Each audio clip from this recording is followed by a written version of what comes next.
You're watching the PoliticIt podcast.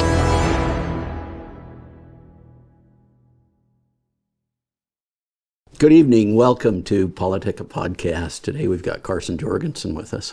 Hey. Carson, great to have you. It's been a while since we talked. It's been a bit. Bring me up to speed. What's going on with you? Yeah, trying to live the quiet life, but also it never seems to end up that way. We've been doing a lot. I tell people I've done more in the last 6 months than I've done in a long time now, and so we've been pretty busy back in D.C. Just got back from D.C. last week. So what are you doing in D.C.? You know, mainly we were working on some environmental policy that deals with the Clean Air Act, mainly related to diesel engines, and the regulatory reform is a huge one right now. And so what we've been working on is in the diesel engines. I mean, this was really the basis of the trip, was in diesel engines. In 2007, the EPA started mandating after treatment systems that treats the exhaust for so-called particulate matter and greenhouse gases. Well, what's happened since has been nothing short of a tragedy. I mean, we've watched as these after treatment systems have ruined the diesel engines across the country. I mean, engines now last half as long as they used to. They're 25% less efficient, and the data is in now, and we're starting to see it. I mean, Lee Zeldin, talking with him and his team, have really been on this, that they have been pushing for this regulatory reform.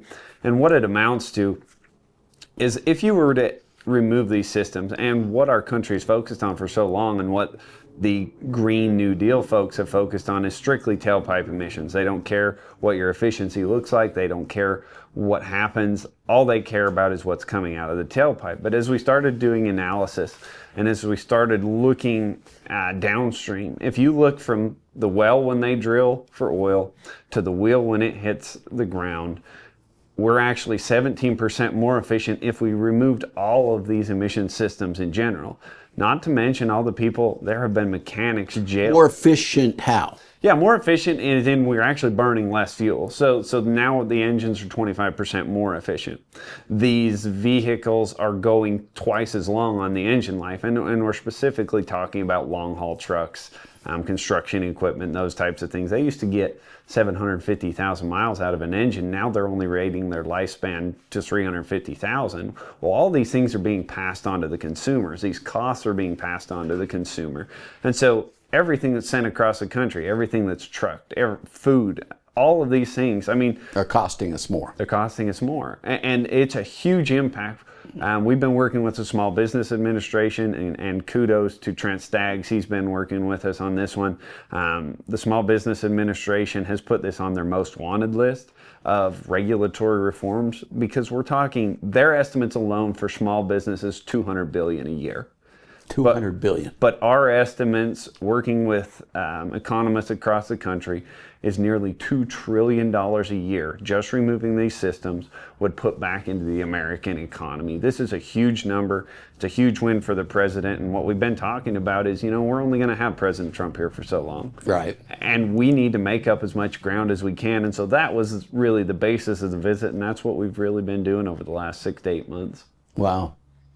So what's going to happen now? Yeah.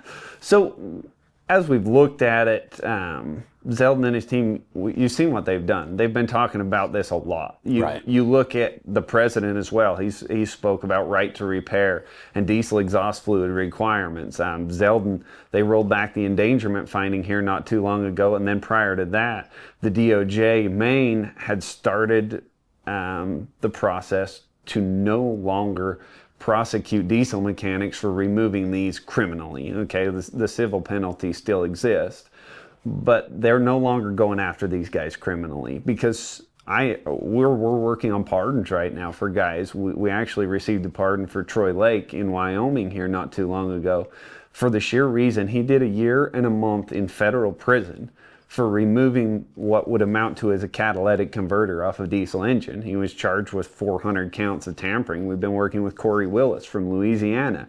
He was charged with 175,000 counts of tampering with emission system and conspiracy to violate the Clean Air Act. He did 10 months on house arrest and has spent nearly $13 million in fees and fines fighting the federal government for the last 11 years. And I just received another one yesterday, a guy in Idaho who was put in federal prison for removing these things. And it's never a violation of the Clean Air Act, because the Clean Air Act is not a law when you boil it down. It is a rule that the EPA has made. And yes, Congress did give them the authority to regulate contaminants back in the 1990s, but they didn't give them carte blanche to go out and put these people in jail. And that's the argument that we're making, and that's why President Trump ultimately pardoned Troy Lake. And now we're stacking up pardons because this is just wrong. So what's the effect on the environment? Yeah, and that's the argument we always get, and that's why so many people have been so hesitant to go after this and to talk about it.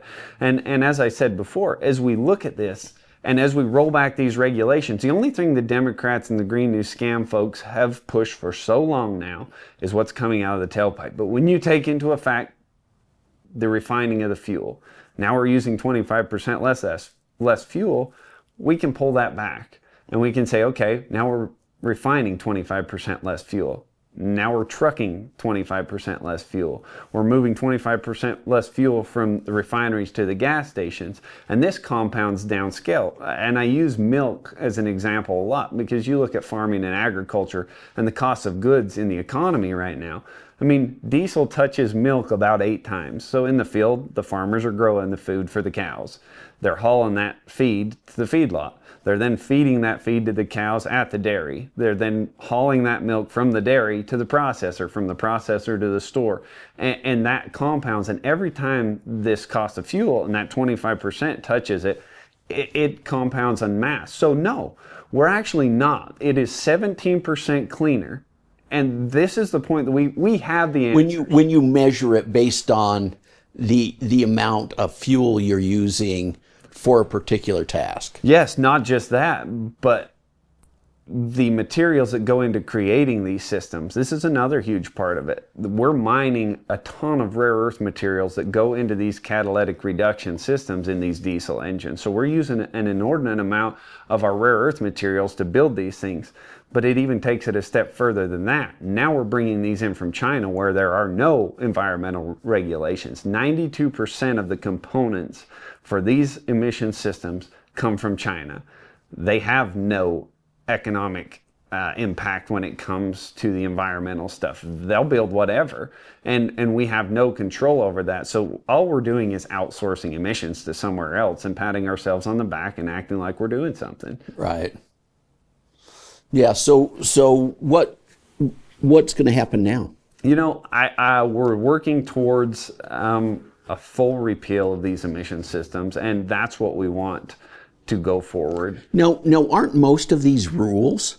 Yeah, absolutely. So they're not even laws. No. They're rules by an agency that's been given rulemaking authority. Yeah, right? And they've been given rulemaking authority for certain things, and they have the ability to, and that's been our argument. They came back to us the first time and said, you know, this is going to take Congress, an act of Congress, to do it because Congress made it. And we backed them up and said, no, that's not the case, because in 1990, they gave you the ability to regulate criteria pollutants, which totally covers this. But everything that you've done since 1990 has then come under rulemaking authority. So either one, you didn't have the ability to make the rule in the first place, and you made the rule, so therefore you can rescind it, or it's null and void, or two, you had the ability to make the rule in the first place, so you have the ability to repeal your rule in the second place. And that's our argument to Zeldin and his team at the EPA. That's what SBA is helping us push through.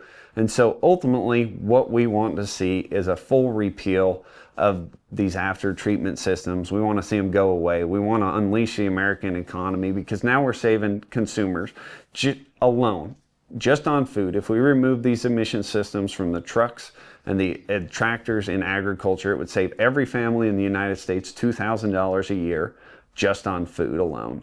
That's not all the packages that are shipped to your house. That's not all the other things that are touched in transport. This is a major way and a huge win for the Trump administration to put a ton of money back into the American taxpayers' economy. And to me, it really is the keystone of creating this golden age. Now, aren't people saying we need legislation, though, because what happens when the next administration comes in? Absolutely. And that is the next thing we push for. We want the administration to do it, but then we want to see actions such as the REINS Act from Mike Lee. We want those types of regulations. We want this codified because, look at Caterpillar, for example. In 2012, Caterpillar stopped making heavy-duty over-the-road diesel engines because they could no longer meet the criteria that the EPA was putting on them. And so they just said, we're done trying to meet these standards because it's unfeasible for us to do it.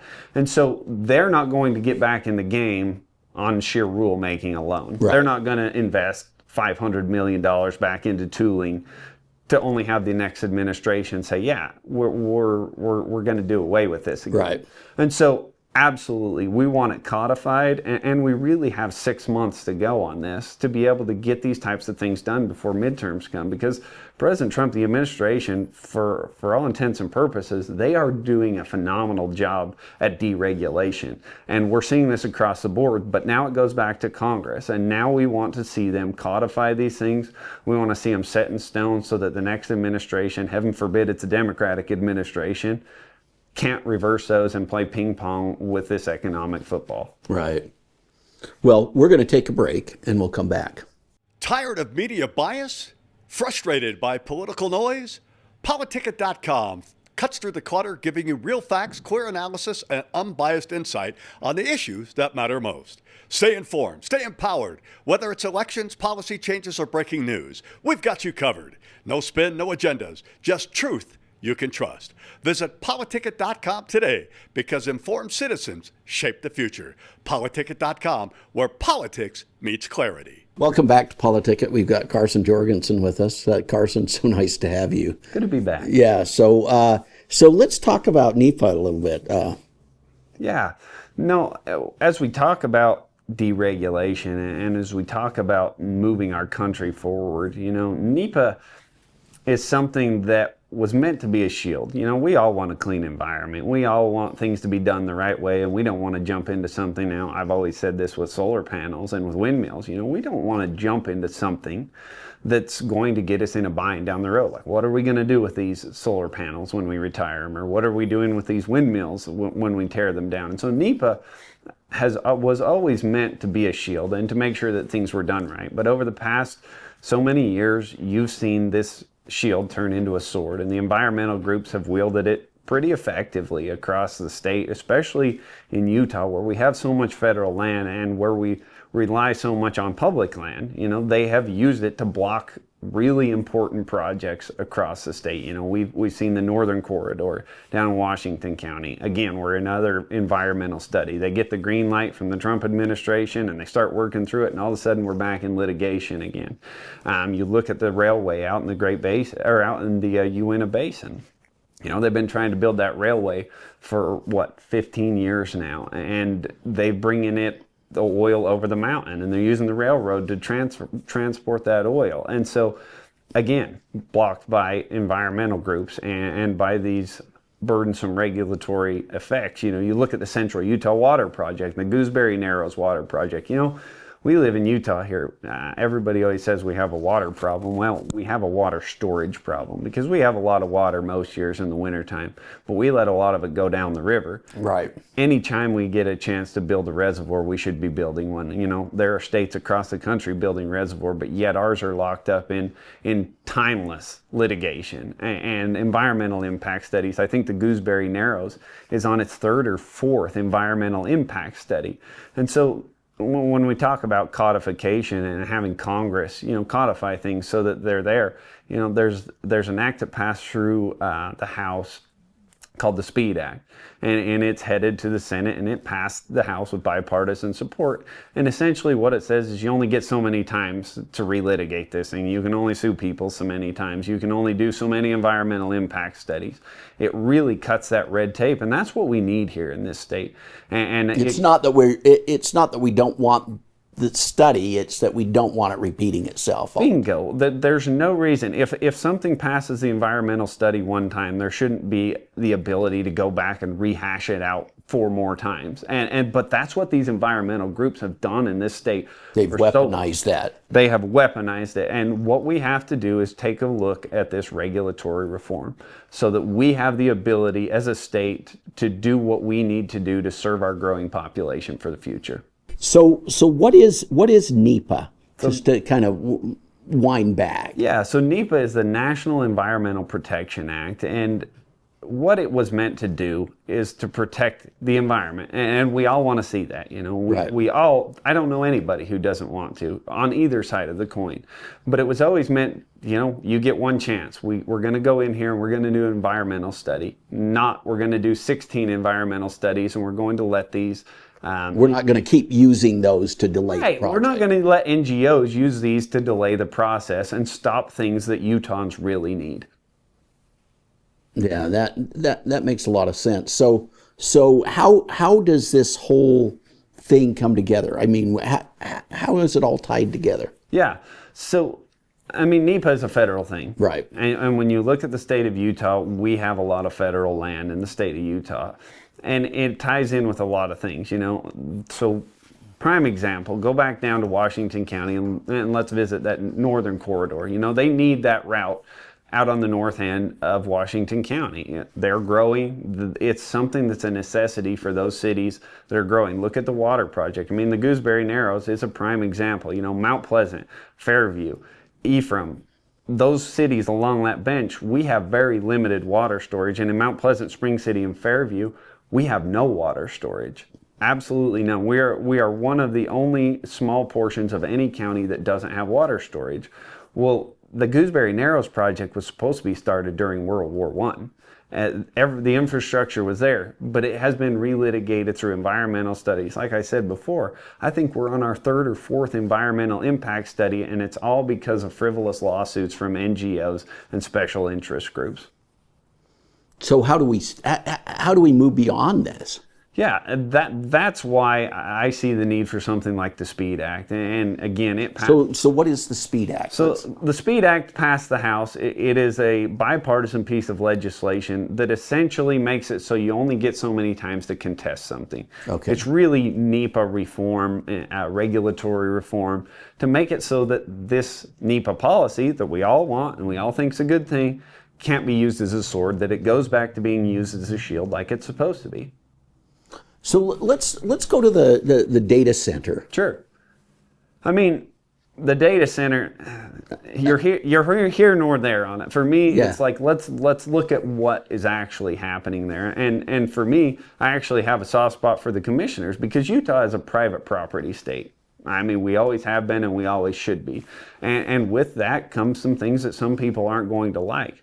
So at the end of the day, people have to decide, do you want the government telling you what you can or can't do with your private property? Because you look at those commissioners and their job was to interpret one thing. Did that data center meet the criteria? Did that property meet the criteria? Was it zoned properly? And did they have the ability to build it where they did? And ultimately, that's what they looked at and that's what they said. They passed it because they had no choice, because if not, what's going to happen? We're going to have lawsuits and Box Elder County is going to lose, I promise you, because the statutes were met, the requirements were met, and they had the ability to do so. But let's now step back and look at the environmental side of it. Should there be studies done on big things like this? Absolutely. We should definitely look into these things, like what is going to be the impact? What is going to be the impact on the water? What is going to be the impact on the heat? What is going to be the impact on all the other infrastructure that's going in? Yeah, we need to absolutely. So you have no problem studying that? Sure, right? They need to be studied, but they don't need to be studied 16 times. Right. And if it meets it once, we're ready to go. So we do need to evaluate the impacts as we grow, and Utah's going to grow. We really don't have a choice. Utah is going to grow. The need for AI is going to grow. I saw a statistic the other day that I believe that the state of Utah is actually the third largest user of AI in the country. So we're kind of speaking out of both ends of our mouth. Wow, we want to good. have AI, but we don't want to have what comes with it and what is required of it. Because when you look at where the Box Elder, out where they're going to put that, it's a great place for it. When you look at the whole total sum, it's got gas, it's got fiber, it's got all the things it needs to generate what it needs to use, and the ground really isn't usable for much else. And so, again, yeah, we do need these NEPA studies. We do need the ability to do so, but we also need is common sense surrounding it, and to take the ability of these NGOs and these special interest green groups, take away their ability to stop projects from happening that we really need as Utahns. So where's Senator Lee on this? You know, Senator Lee's exactly where he needs to be. You know, he is a leader on these types of issues, and he knows what needs to happen. So he doesn't need any encouraging, but we just need to understand that there's urgency here. You know, we may, heaven forbid, something happens bad in the midterm and we don't get what we want and the outcome we need. We have another 6 months to make this happen, and I think now is the best time that we've ever had to make this happen. We're out of time, but any parting thoughts on this? You know, everybody just keep your head up. You know, keep working. There's a lot of good things happening from the Trump administration. If you listen to the pundits, you know, MAGA's dead and the president is a lame duck and all of these other things. But when you look at what's happening on the ground, I mean, he's winning big time with his endorsements this time around. They are deregulating. They have their 10-to-1 rule. For every rule they create, they want to eliminate 10 more. And when you start to delve in on actual policy and the things that this administration's doing, they are doing some great things across the country. And we need to kind of take a step back and look at those and see all the good things that actually are happening, give it credit where it's due, and keep moving forward, because we have a real opportunity to do something. We have some great senators in there right now that are working towards things that we really need, and we need to encourage them and support them however we can, and just keep your chin up, because the good things are happening. Yeah. Well, thank you, Carson. Carson Jorgensen. We'll see you guys next week.